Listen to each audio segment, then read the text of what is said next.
sebelumnya ya ini tidak ada di dalam pendidikan dokter ya. Jadi dulu di zaman saya ini belum ada ya. Jadi ini mulai IBM setelah kita mulai kurikulum berbasis kompetensi. Nah, kita lihat di sini.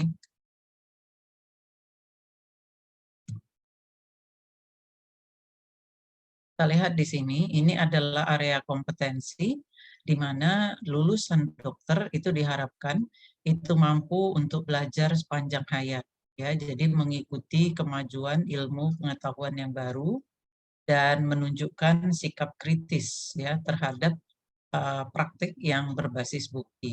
Nah, kita tahu uh, saat ini, seperti saat ini waktu kita pandemi, ini dulu ini tidak ada.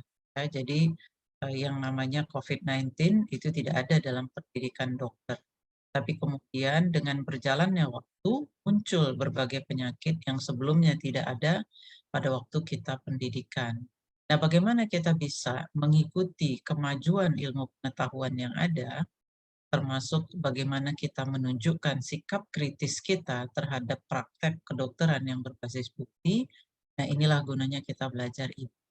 Ya, jadi yang diharapkan nanti dari kalian itu adalah mampu untuk mengikuti atau update dari keilmuan yang ada. Kemudian kita lihat lagi yang diharapkan dari standar kompetensi dokter Indonesia itu adalah lulusan dokter itu mampu mengambil keputusan apakah dia akan memanfaatkan informasi atau evidence untuk penanganan pasien dan justifikasi mengapa dia mengambil keputusan atau dia tidak mengambilnya.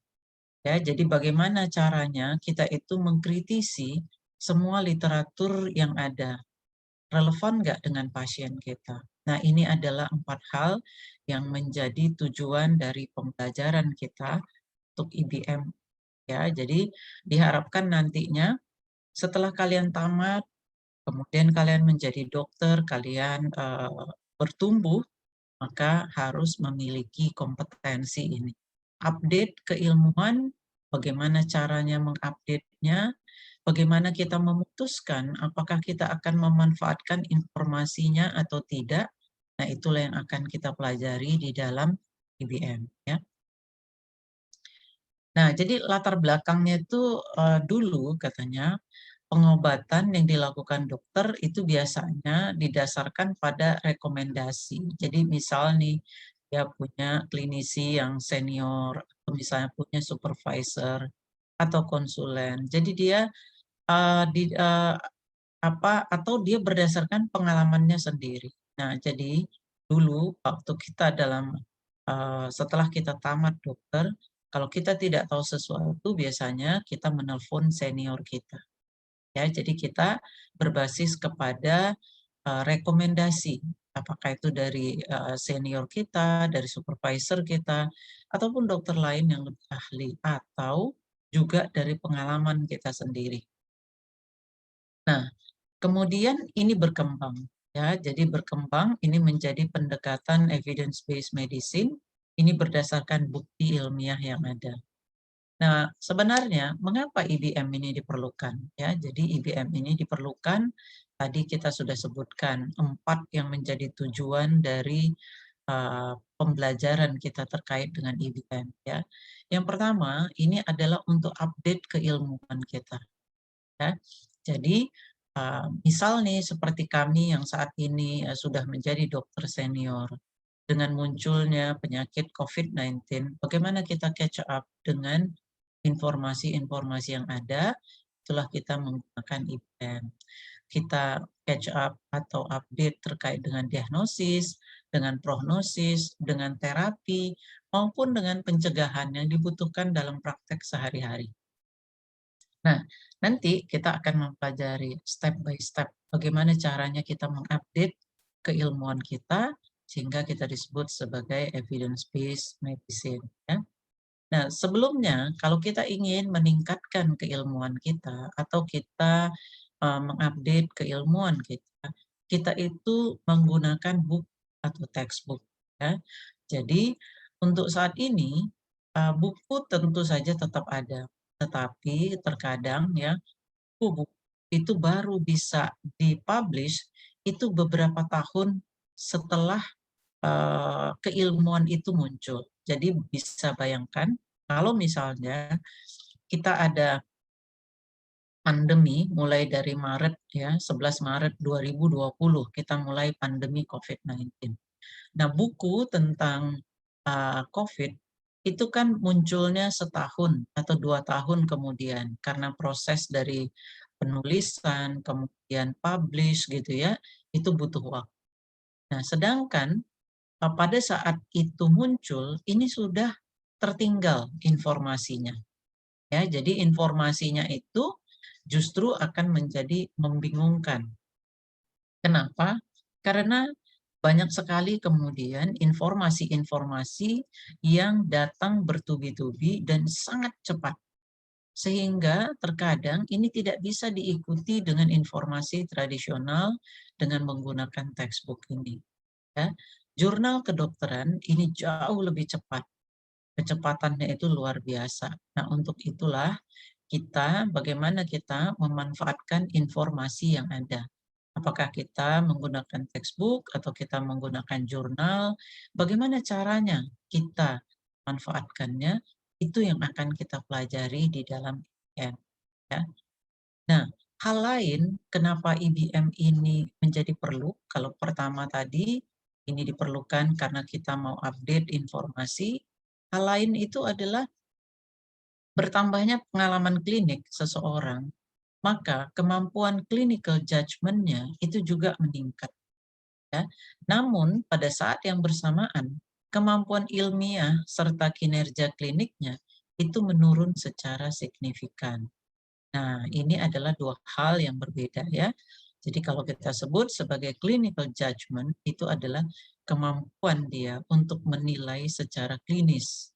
Tetapi kemampuan dia untuk menilai kinerjanya secara ilmiah itu semakin, ya, jadi misal nih, begitu ada pasien, karena dia sudah misal seorang dokter yang tinggal katakanlah di Madinah, ya, di Madinah itu banyak malaria. Sampai ada joke-nya mengatakan Madinah malaria di mana-mana, ya.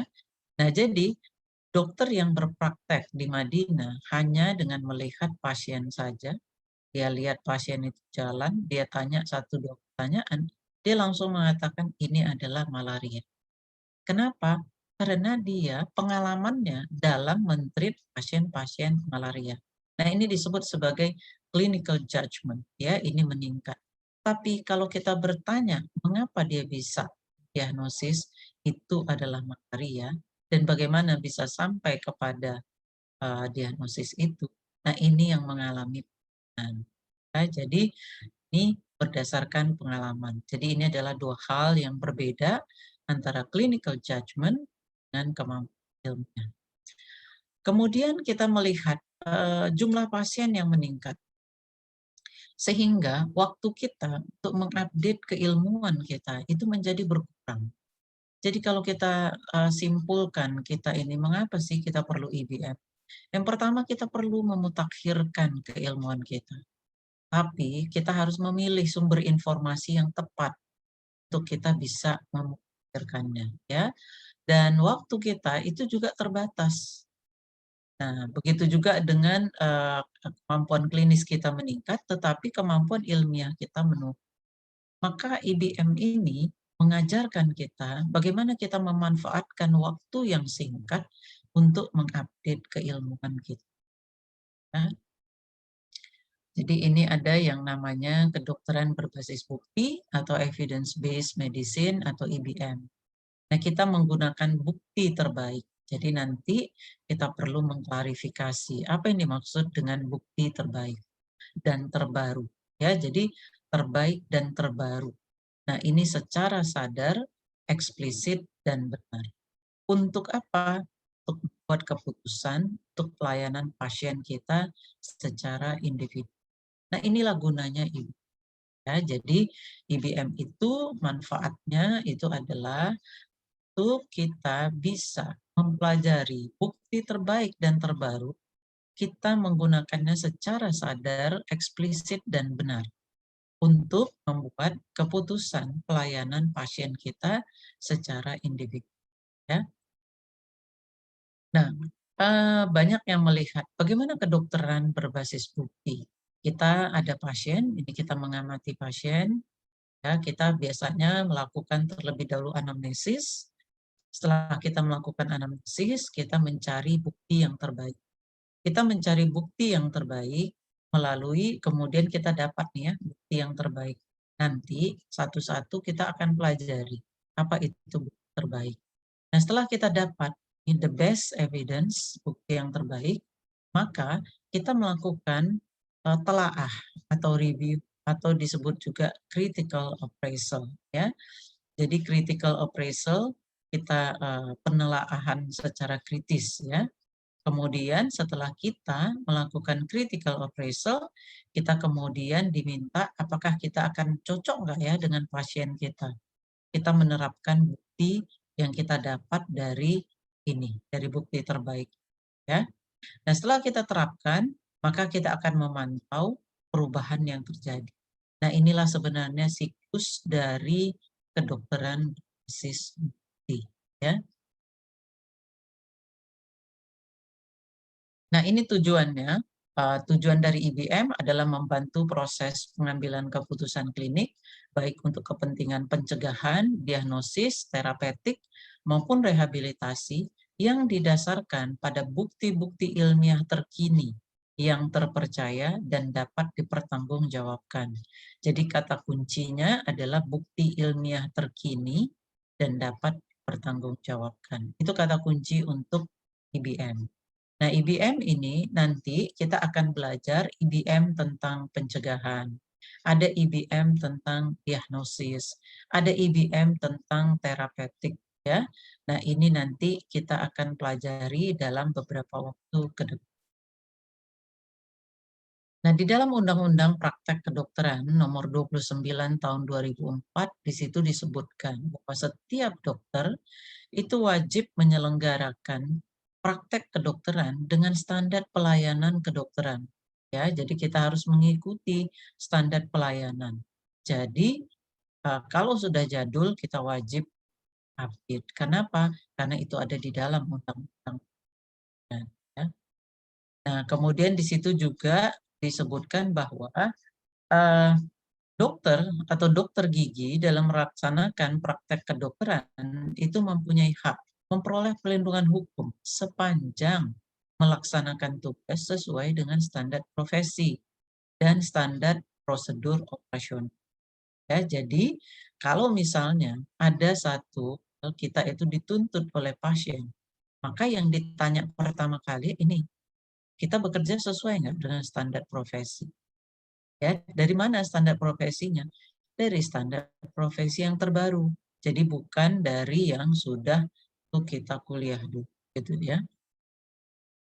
Nah, jadi pembuatan keputusan pelayanan kesehatan yang tanpa IBM ini bisa menjadikan tindakan malpraktek dan ini merugikan pasien dan ini juga merupakan tindak pidana. Nah, itulah sebabnya anak-anakku semuanya kenapa kita perlu belajar tentang IBM. Kita perlu mengupdate keilmuan kita. Nah, kalau tidak, kita akan jatuh nanti di sini. Ya, jadi ini kita hindarkan. Nah, ada berapa komponen IBM? Tiga ya, tiga komponen. Jadi saya selalu saja mengingatkan dari tahun ke tahun kepada semua mahasiswa komponen IBM ini. Jangan lupa ya, jadi ini sangat penting. Apa saja komponen IBM? Yang pertama itu adalah bukti riset terbaik. Artinya ini the best evidence ya. Jadi bukti riset terbaik atau the best evidence. Yang kedua itu adalah kepakaran klinis, clinical expertise ya. Jadi di sini adalah bukti riset terbaik, di sini adalah kepakaran klinis, tetapi apakah itu cukup? Tidak. Yang ketiga, yang tak kalah pentingnya, itu adalah patient value atau nilai-nilai pasien dan kondisi yang akan dicapai. Kalau kita pakar, kemudian kita punya bukti riset terbaik, tetapi pasien mengatakan itu tidak cocok dengan value-nya, apakah boleh kita paksakan? Tidak.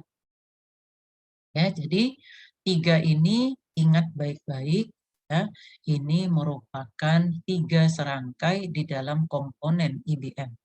Tidak boleh salah satunya itu nantinya seolah-olah lebih kuat dari yang lainnya, salah.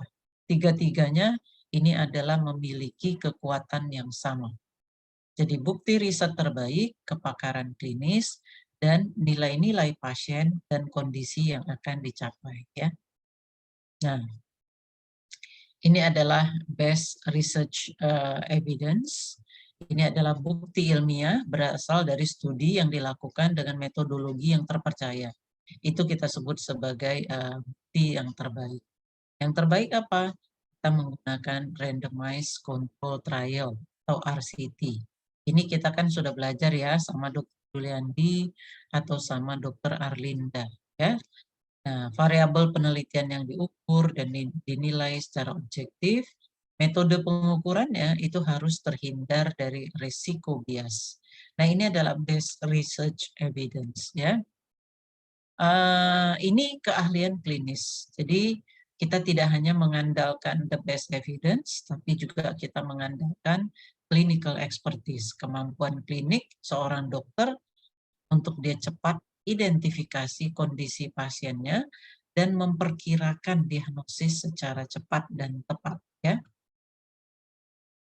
Nah, ini patient value, tadi kita katakan nilai-nilai yang dimiliki oleh pasien, dia mempunyai nilai-nilai yang unik ya.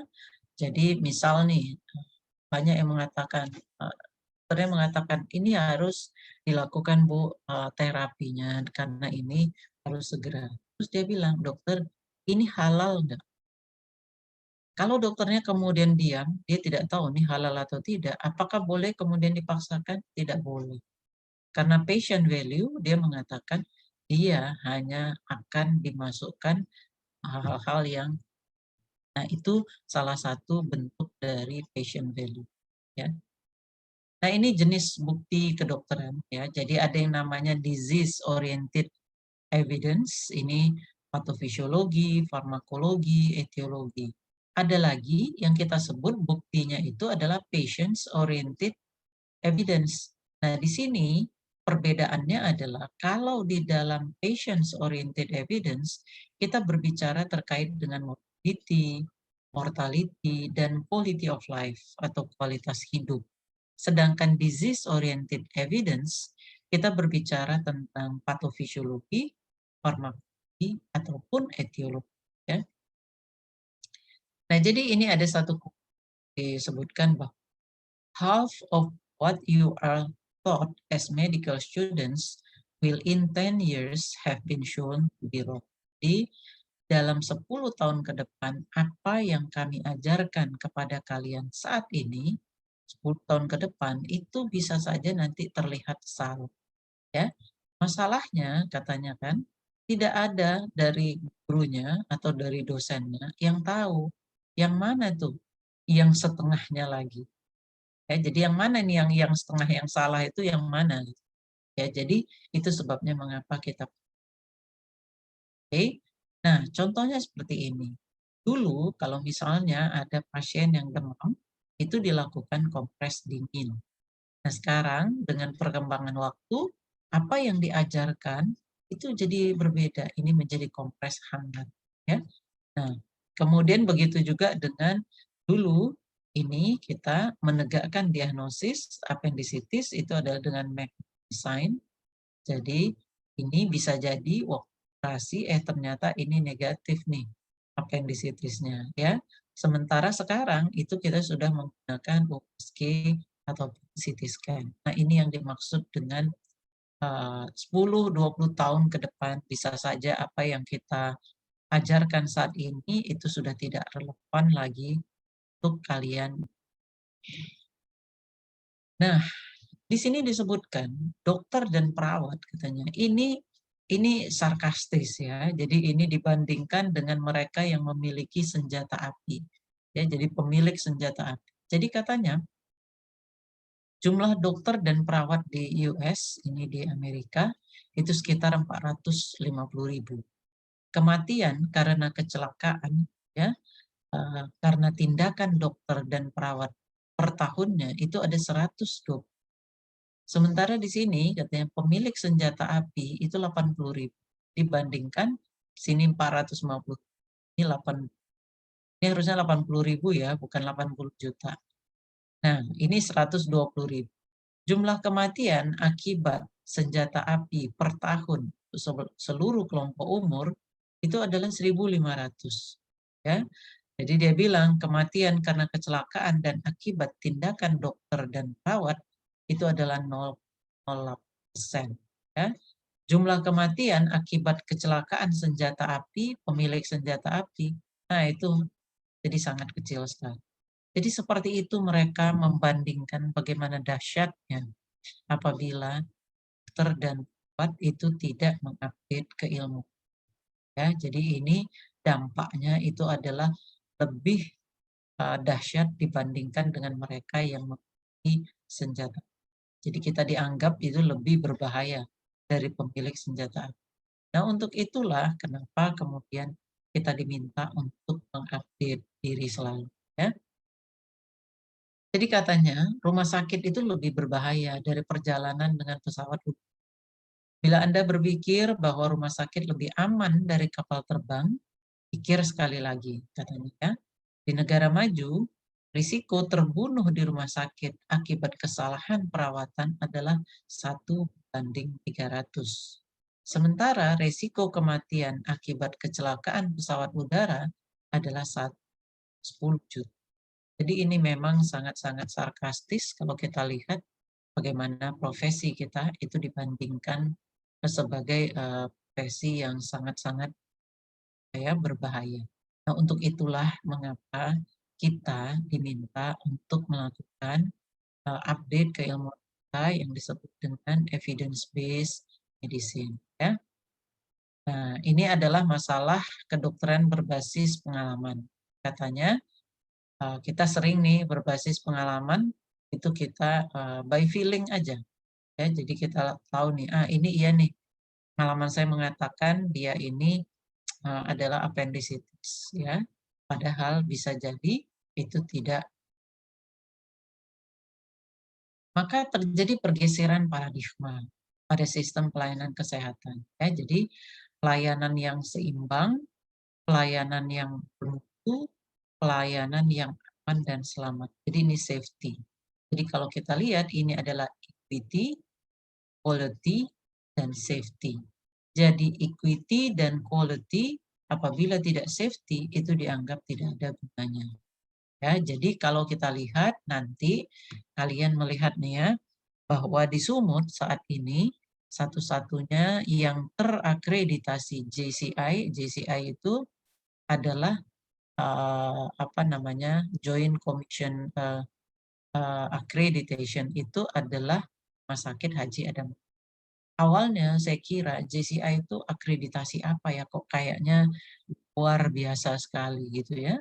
Dan itu sampai bule ya asesornya segala macam. Nah, setelah saya sadari, ternyata kata kunci untuk akreditasi JCI itu adalah patient safety. Ya, jadi ini dia. Jadi yang paling utama itu adalah pelayanan yang aman dan selamat. Ya, itu kata kuncinya. Maka kita lihat ini paradigma baru pada sistem pelayanan kesehatan kita. Kita lihat kedokteran yang berdasarkan pengalaman, kemudian ada lagi ini kita sebut berdasarkan pengalaman klinik, ini dengan senior, dan ada kedokteran berbasis bukti. Ya. Jadi ini dia kita biasanya, jadi nanti tahapan kita ini deh semuanya ada pasien, ya kita ada pasien, kemudian kita menanyakan, ini stepnya, dan kita nanti akan mencari evidence-nya. Kita appraise evidence tersebut, baru kita aplikasikan evidence-nya, baru kita monitor apakah ada perubahan atau tidak. Ini adalah langkah-langkah space medicine. Ya, ini adalah kategori bukti ilmiah di dalam kedokteran. ada yang namanya meta-analisis dan penelaahan sistematik, atau ini disebut sebagai systematic view. Dan ini adalah dia yang tertinggi, ya, satu. Kemudian ada yang disebut dengan randomized control trial, ini kelompoknya di bawah dari systematic view. Kemudian di bawahnya lagi ini adalah uji klinik tetapi non-random. Jadi kalau RCT dia random, kalau uji klinik ini ada yang non-random. Ini kita masukkan kelompok 2. Kemudian ada kuasi eksperimental, ini kita masukkan level 2B, penelitian observasi seperti cross-sectional, case control, cohort study, itu adalah penelitian observasi. Kita masukkan di level 3. Ya, jadi pendapat pakar dan pengalaman klinis ini adalah level yang paling bagus, ya. Kemudian ada uji praklinik dan uji in vitro. Nah, ini adalah kategori bukti ilmiah ke dokter. Jadi hasil-hasilnya nanti dilihat. Jadi kita mengatakan the best evidence, maka kita melihat yang mana yang dimaksud dengan the best evidence. Nah, ini adalah hierarkinya seperti ini. Nah, ini terjadi pengembangan penggunaan dari IBM. Jadi informasi yang sahih tentang diagnosis, pencegahan, terapi, dan prognosis, ya. Jadi ingat, kita akan belajar IBM tentang diagnosis, IBM tentang pencegahan, IBM tentang terapi, dan IBM tentang prognosis. Ya, jadi kita akan ada 4 nanti. Ya. Nah, sumber informasi tradisional yang tidak adekuat seperti textbook, halaman pakar, pendidikan kedokteran berkelanjutan, jurnal kedokteran yang syarat dengan variabel kesahihan ini tidak adekuat lagi saat. Ya, jadi kita menggunakan the best evidence. Nah, ini pengembangan penggunaan IBM, ya. Jadi kita memakai clinical judgment tidak lagi bermakna. Nah, ya, kita meningkatkan, ini adalah critical appraisal yang kita lakukan. Nanti kita akan secara bertahap akan melakukan ini, ya. Jadi kita nanti akan ada kuliah kita tentang bagaimana melakukan mencari informasi dan artikel klinis yang sahih. Nanti juga ada kuliah kita tentang sistem informasi untuk mempercepat pengambilan keputusan, ya. Kemudian langkah-langkah ini akan kita pelajari untuk kuliah kita yang berikut. Nah, sehingga kesimpulan dari apa yang kita diskusikan pagi ini, IBM ini sangat diperlukan untuk pelaksanaan pelayanan kesehatan yang dapat dipertanggungjawabkan secara ilmiah. Jadi IBM ini memerlukan kemampuan kita untuk menelaah artikel hasil penelitian kedokteran secara sistematis. Seperti kita tahu, begitu kita masuk ke Google, kita misalnya katakanlah membuat kata kunci di situ COVID misalnya, COVID-19. Membuat kata kunci di situ. Itu bisa muncul jutaan. Ya, akan muncul jutaan di situ semua yang terkait dengan COVID-19. Nah, untuk itulah bagaimana caranya kita melakukan critical appraisal, mendapatkan yang terbaik dari segitu banyaknya sumber informasi. Nah, ini yang akan kita pelajari. Ya. Jadi tidak sembarangan kita membuat kata kunci, kemudian kita lakukan critical appraisal. Tidak sembarangan seperti itu. Ya, jadi ada tahap-tahapan. Nah, jadi katanya IBM itu memerlukan jaringan informasi kedokteran yang sahih agar pelayanan kesehatan ini dapat dilaksanakan secara cepat, efektif, dan efisien. Ya, kita punya waktu terbatas untuk pasien kita, untuk mengembangkan diri kita, untuk meningkatkan kemampuan. Nah, IBM membantu kita untuk belajar seumur hidup. Atau kita sebut sebagai lifelong. Ya, jadi ini adalah 4 hal yang terkait dengan IBM. Nah, ini yang akan kita pelajari dalam semester ini. Ya. Ya, jadi mungkin itu kuliah kita pada pagi hari ini. Kalau ada yang ingin bertanya, silahkan. Izin bertanya, Dok. Ya, silakan Nathaniel. Sekitar 2-3 bulan yang lalu kita terdapat publikasi bahwa ivermectin merupakan salah satu profilaksis dan treatment untuk COVID-19. Lalu sekitar 1 bulan yang lalu muncul publikasi dari seorang dokter plastik surgeon dari Universitas Indonesia yang menggunakan autologous activated protein rich platelet sebagai terapeutik bagi COVID-19. Nah, pertanyaannya, Dok, apakah pada keadaan yang kita tidak duga seperti COVID-19 ini, evidence-based medicine dapat dilonggarkan? Karena masih pada dasarnya semuanya hampir merupakan eksperimental jurnal, Dok. Terima kasih, Dok. Iya, terima kasih Nathaniel, pertanyaan yang sangat baik sekali. Dan itu sangat bagus sekali, Nathaniel itu mengikuti perkembangan yang ada, dan itu adalah contoh yang sangat-sangat real, ya. Jadi saat ini. Jadi kalau kita lihat tadi, kita cerita dua. Yang pertama, kita kalau ingin mengupdate, kalau kita caranya konvensional, kita bertanya sama senior, gitu ya, ininya. Yang kedua adalah dengan evidence. Nah, evidence, karena saat ini dengan percepatan yang luar biasa, baik itu kasusnya, baik itu keilmuannya, ini semua masih dalam proses dalam proses apakah ini benar atau tidak. Nah, justru Nathaniel, disinilah yang kita itu perlu mengimplementasikan IBM itu untuk melakukan critical appraisal. Jadi kita ada nanti kita melakukan critical appraisal. Jadi critical appraisal, jadi IBM itu tadi saya katakan salah satunya adalah terapi ya. Jadi tadi ada diagnosis, ada terapi, ada pencegahan, ada prognosis. Yang Nathaniel maksudkan ivermectin itu adalah untuk terapi COVID-19. Maka pertanyaannya, apakah ya kan ivermectin memang efektif untuk pengobatan dan pencegahan untuk COVID-19? Nah, nanti Nathaniel, waktu kita masuk ke kuliah kita tentang terapi, itu nanti akan kita bahas lagi. Ya, karena nanti itu ada step-stepnya. Jadi nanti kalau Nathaniel bertanya apakah kita longgarkan gitu ya di ini, justru tidak.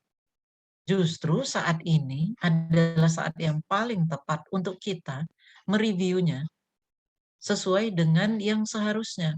Jadi nanti setelah ini kuliah kita yang kedua ada namanya PICO. Ya, jadi PICO itu adalah cara kita bertanya. Jadi P-nya itu adalah patient, kemudian I-nya adalah intervention, kemudian C-nya itu adalah comparison, O-nya itu adalah outcome. Jadi PICO tadi kita nanti akan membandingkan yang tadi Nathaniel sampaikan ya. Jadi kita bandingkan nanti ivermectin dengan terapi lainnya.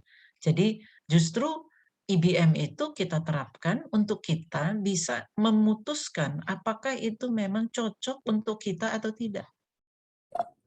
Nah, jadi ini dia. Jadi itu adalah contoh yang paling tepat nantinya. Ya, jadi artinya pada saat kita ingin memutuskan apakah kita akan menggunakannya atau tidak, kita melakukan critical appraisal. Ya, jadi justru implementasinya di situ. Seperti itu Nathaniel. Jadi tidak ada kaitannya dengan oh ini masih baru karena kita masih ini. Enggak. Jadi ada dia apa namanya persyaratan untuk suatu informasi dikatakan itu valid atau tidak. Jadi waktu kita melakukan critical appraisal, nanti kita lakukan ada 3 Nathaniel. Yang pertama adalah validity, valid atau tidak nih informasi. Ya, kemudian important, kemudian nanti adalah applicability.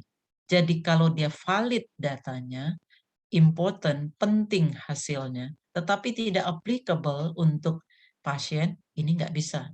Jadi VIA validity, important, dan applicability pada waktu kita melakukan critical appraisal, ini harus masuk semuanya.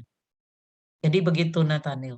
Ya, jadi bagus sekali nanti kita di dalam di dalam topik terapi, IBM terapi, nanti kita akan bahas itu, dan minggu depan pun kita bahas juga bisa terkait dengan PICO-nya. Ya.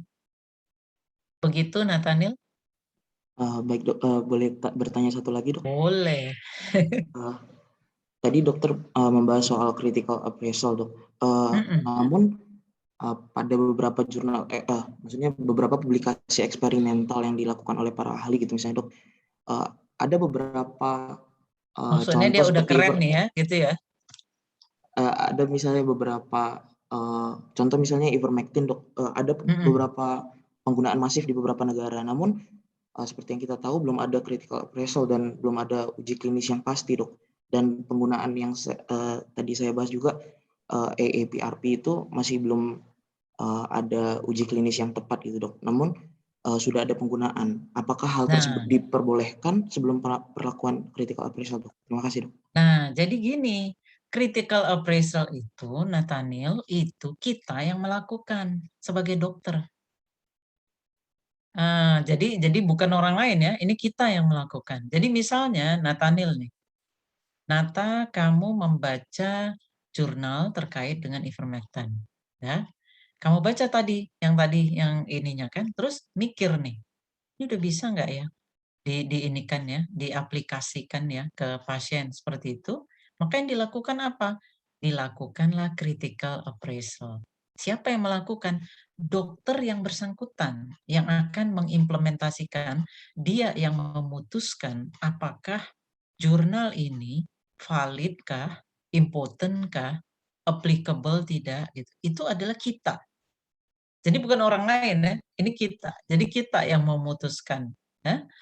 Nah, jadi itu sebabnya mengapa IBM itu menjadi tools bagi dokter untuk dia bisa mengupdate keilmuannya menggunakan tahap-tahapan yang ada di IBM. Jadi bukan orang lain yang memutuskan, Nata, tapi kamu yang memutuskan sebagai user gitu maksudnya ya. Nah, itulah sebabnya nanti step ini yang akan kita ajarkan. Jadi nanti Nata setelah tamat baca berbagai jurnal, memutuskan apakah ini baik atau tidak, apakah ini valid atau tidak, itu adalah berdasarkan apa yang kita appraise. Seperti itu. Ya, jadi ini adalah skills untuk kita, skills untuk dokter. Gitu ininya. Gitu ya, Nata? Baik dok, namun ada pertanyaan sedikit lagi dok.